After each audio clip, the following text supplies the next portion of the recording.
Welcome to World Review Zone's and other videos. You say I make you nervous, a tragedy, I'm a beautiful disaster, a reckoning, you wonder how I got this way. Hair serums, what are they and how to use them?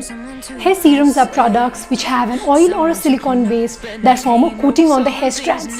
This reduces the fraying of the cuticles and makes hair smooth, shiny and more manageable.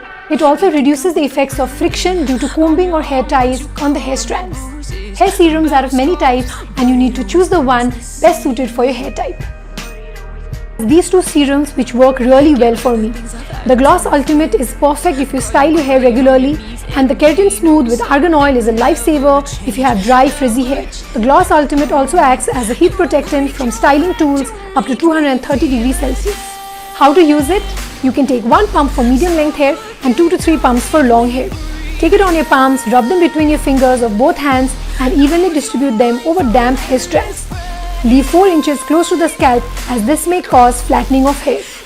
This will make your hair look glossy and leave it with a finished look. Thank you so much for watching, and I will see you later this week with a new video. Bye!